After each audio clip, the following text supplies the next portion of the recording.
నా క్రైస్తవ మిషనరీలు నాకు ముందు నడిచినటువంటి నా విశ్వాస యోధులు ముందుకొచ్చి మత ప్రాతిపదికన కాకుండా ప్రతి ఒక్కరిని, స్త్రీలను పురుషులను పక్కపక్కన కూర్చోబెట్టి చదువు చెప్పారు.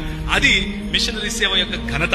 నువ్వు పై వస్త్రం వేసుకోవాలా వద్దా అని మాట్లాడుకునే రోజుల్లో, ఈ స్త్రీని లోపలికి రాణించాలా వద్దా అని మాట్లాడుకునే రోజుల్లో, నా దేవుణ్ణి ఈ స్త్రీ మరి నెల వచ్చింది కాబట్టి తాకకూడదు అని చెప్పే నీ రోజుల్లో పక్కన కూర్చోబెట్టి కాలేజ్ చదువులు చెప్పారు. అది క్రైస్తవ సేవ. ఈ క్రైస్తవ సేవ కారణంగానే ఈ రోజు భారతదేశం ఏమైందో అది ఉంది. దేశాన్ని క్రైస్తవులు వచ్చి విడగొడుతున్నారు అంటున్నారు. ఈ కొంచెం సిగ్గుండాలి మాట్లాడతారు.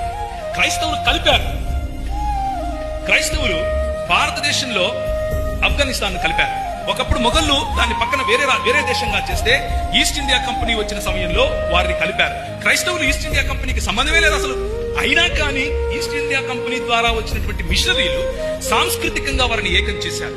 సాంస్కృతికంగా కశ్మీర్ ను కలిపారు, సాంస్కృతికంగా బలోచ్ ను కలిపారు, సాంస్కృతికంగా గిలిగిట్ ను కలిపారు, సాంస్కృతికంగా మరి ఇప్పుడు వెలివేయబడుతున్నటువంటి రాష్ట్రాలుగా పిలువబడే నార్త్ ఈస్ట్ ఇండియాను కలిపారు, సాంస్కృతికంగా ఇప్పుడు విడిపోయినటువంటి బంగ్లాదేశ్ ను కలిపారు.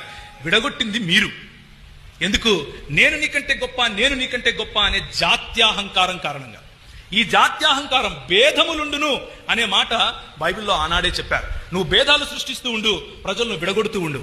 నువ్వు సమానము, మనం ఒకటి అని చెప్పేవారు వస్తారు.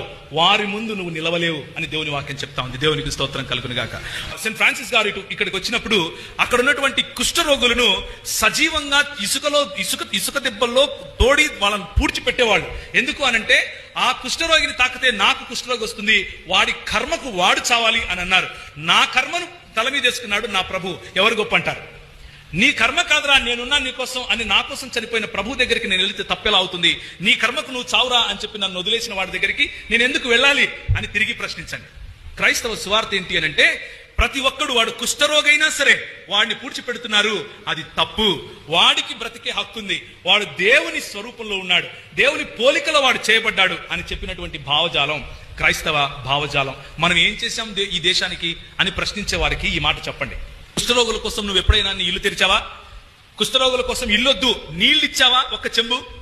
నా పెద్దలు వాళ్ళ కోసం జీవితాలు సమర్పించారు. నా పెద్దలు వాళ్ళ పుండ్లు కడిగారు. నా పెద్దలు వాళ్ళకు కట్లు కట్టారు.